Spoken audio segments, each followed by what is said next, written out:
where you will find health solutions to set you free from the overwhelm of diet culture and frustration with the ever-changing health rules. Let's go beyond the calorie and diet dogma to equip you to be healthy through simple changes to real food, mindset, and lifestyle. Hey, I'm Jolene. I'm a nutritional therapy practitioner, wife, furry guardian, and non-bendy yogi. Like you, I spent years chasing skinny instead of health. I finally learned that I needed to take a holistic approach to health and give my body what it needed to thrive. So if you're ready to take back your health one simple step at a time for results that are undeniable, like more energy, improved mood, better sleep, and fat loss, this is the podcast for you. Hop in those headphones, take a deep breath, and let's get healthy. Hey there. Do you fear fat? Do you still fear fat in 2023? I'm asking because I grew up in a time period where we demonized fat. It was no fat, low fat, eat as little fat as possible, because if you ate fat, you got fat. We were taught to limit it to an extreme. Now, knowing what I know about how the body works, I know that a lot of the issues I've had hormonally probably stemmed from my many years of a no-fat, low-fat phase. So hopefully I can dispel some of the anxiety you might have around fat, or the fear you still have in the back of your head, because even I still have it, because fat makes you fat. Oh, and if you've ever been in the keto low-carb space, they always tell you fat's a lever. And if you've grown up in the fat makes you fat phase, and you can create a lot of issues for yourself. So I want to make sure that you have this understanding that fat isn't necessarily bad for you. You just have to find your sweet spot. As a macronutrient, fat comes with 9 calories per gram of fat. That is kind of where the whole fat makes you fat came from, because it's calorically dense. Besides the fact that there was this Harvard study that blamed fat for what sugar was doing to the body. You can look it up. They've actually retracted it. It happened years ago, but the whole concept is we keep blaming fat for problems other things have been doing inside our body. So think of fat when we look at it from a macronutrient or a caloric perspective. Fat is like a slow burning log that you put on a campfire. It is very clean burning as well. So our body always has an endless source of energy, as long as we make sure that our body does not lose the ability to tap into fat. That is the concept of metabolic flexibility, is being able to tap into all fuel sources, but that's not our topic for today. Our topic is actually about fats. So we want to make sure that our body can tap into it to actually use it. So don't think of it that just because you have added fat, you don't dissolve it when you try to lose weight. You actually burn through it. So we have to learn how to tap into it, use it as an energy. It will also help you stay full longer when you mix it into your meals. So as a macronutrient, it is pretty fabulous, but as a fuel burning source, it is absolutely fabulous.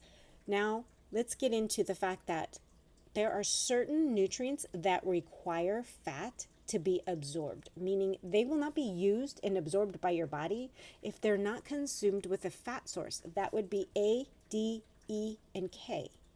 These are all ones that we all struggle with because of not enough fat taken with them, or you take your vitamins on an empty stomach and don't eat for hours later. It will not use the fat on your body to absorb these nutrients. They have to be ingested with it. So if you fast at all, skip your vitamins until you're in your feasting window. It's just going to help you in the long run. So as I said, some of the problems we created from the no fat, low fat era was because fat and the cholesterol that comes with the fat, the two of them together, form so many essential structures in the body that without taking them in, those structures don't get built in a healthy manner. Our cell membranes, hormones, especially like estrogen and testosterone, and then the myelin that surrounds all our nerve cells, that's all composed of fat and cholesterol. And it's from ingested fat and cholesterol. It cannot take the fat from your butt and do what it needs to do, because that's already been processed. It needs new stuff as the cells are regenerating to keep our body healthy. So it needs the right raw materials so that we are structurally integral. We do not want to build a house with crappy materials. The same thing goes for your body. We need to make sure that we're getting in proper amounts of what our body needs as a foundation to keep building strong and healthy cells. It keeps the balance of hormones. And one of the big ones is without adequate fat intake, and it's not a lot, people, I don't want you to get totally scared, but without it, your body cannot produce the vitamin D that it needs from sunlight. It just can't. It doesn't function properly. So don't fear fat. But let's get into the different kinds of fat. Because besides the fact that we need this fat, we only really want healthy fats in our system. We want fats that are not going to damage us further. So we've got saturated fat, monounsaturated fat, polyunsaturated fat when we look at the types of fat that we ingest. And then we have damaged, inflammatory, rancid, and toxic fats. Those are the ones that we'll avoid as much as possible at all costs. We do our best to keep them out of our system. So basically, most of the fats are our friends, but there are a few that are foes. Now, what are their lists? Because I actually do have a list. Fancy that. Saturated fats are solid at room temperature, and they are safe to heat to high temperatures. They do not oxidize the same way other things do, which means that they don't get corrupted. And I know I talk a lot about smoke points, or you've probably heard the talk about different smoke points, but they're actually finding different temperatures are oxidized, where the fats are oxidizing versus the temperatures where the smoke point starts. So it's pretty much in the same, but when we get to the next section, I'll explain the difference. But your saturated fats tolerate the high heat are coconut oil, butter and ghee, red palm oil, which is incredibly controversial, mostly because of the way it's harvested, not because it's bad for you. They're deforesting the Amazon with harvesting the red palm oil, so that's not something we like to see often unless you know it's coming from a fair trade and a regenerative farm. Duck fat, goose fat, lard, which is pork fat, beef tallow, lamb tallow, all of your animal fats basically are going to be a saturated fat. They are tolerate high heat really easily. So that's where you start there. Coconut oil, if you did not want to go with the animal fats, only coconut oil and red palm oil are not animal fats. Everything else is a source of an animal fat. And then we're going to get into monounsaturated fats, which tolerate moderate to low heat. It just depends on what they are. Now, olive oil, we've heard the rumblings in cooking areas that olive oil doesn't handle high heat. It handles a lot higher heat than we thought. It takes a lot longer to get oxidized than it starts smoking. So as long as you're getting a good quality olive oil, cold pressed, all that, you should be fine heating it for your normal cooking, like roasting vegetables and stuff like that.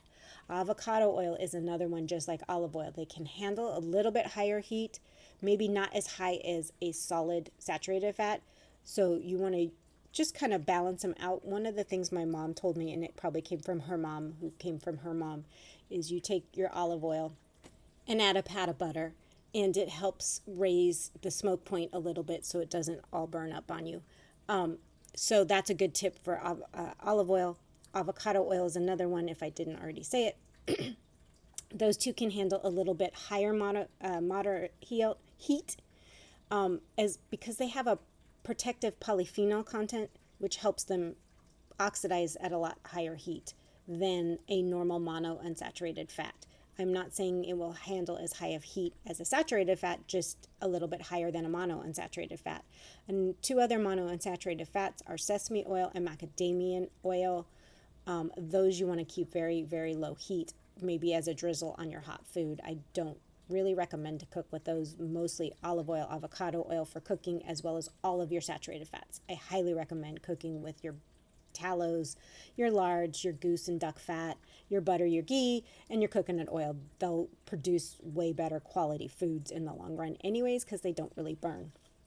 Now we get into polyunsaturated fats. Polyunsaturated fats should not be heated, period, end of story. They are very fragile. We need to protect them, and they can be drizzled on things cold to add flavor, like salads and vegetables, but don't heat them.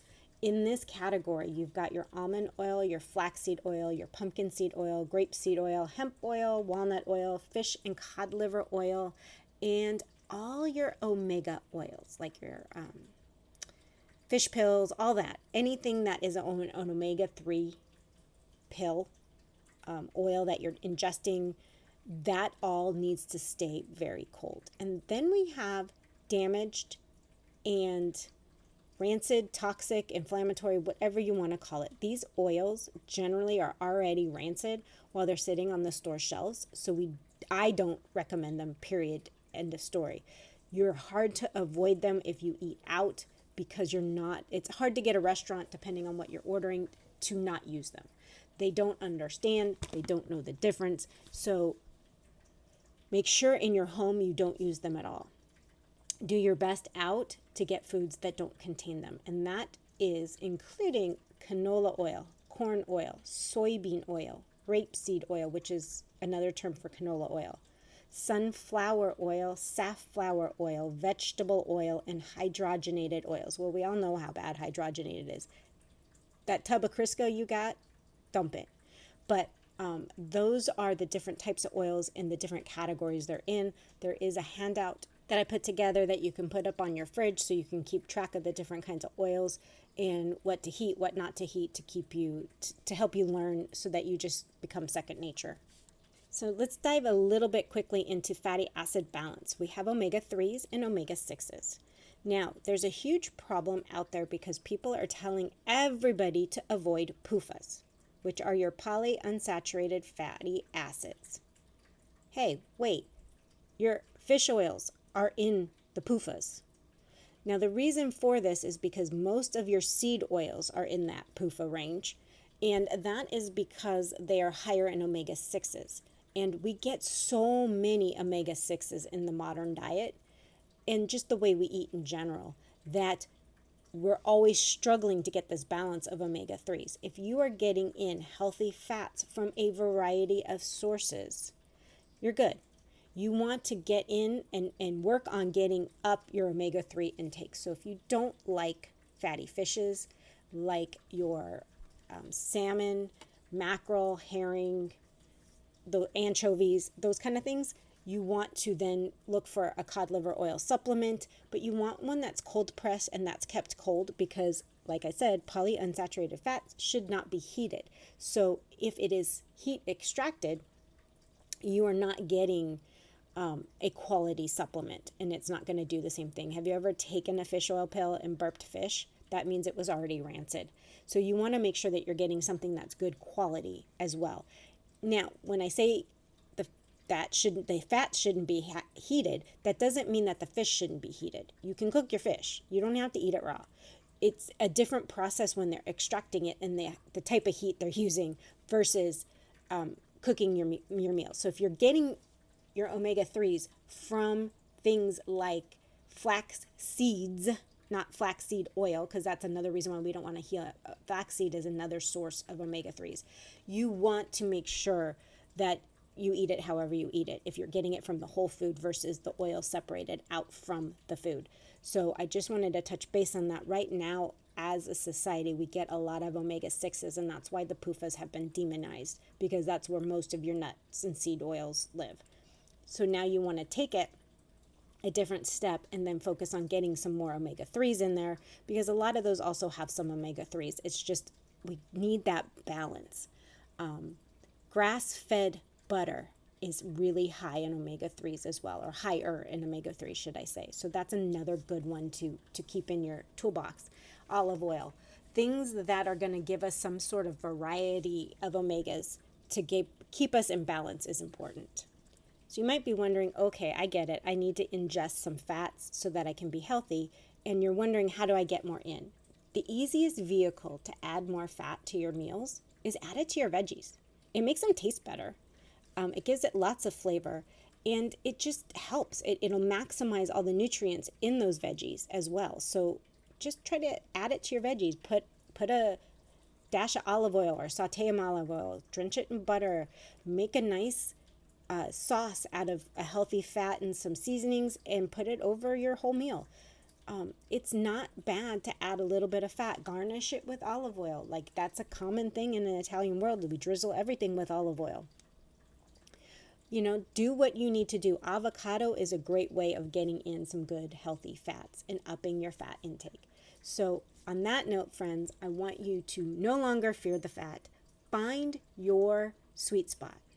Your sweet spot's going to be over 20%, over 25% of ingestible fats, but the limit is whatever helps you get to your goals and helps your body heal. So you might need more at some points and less at others.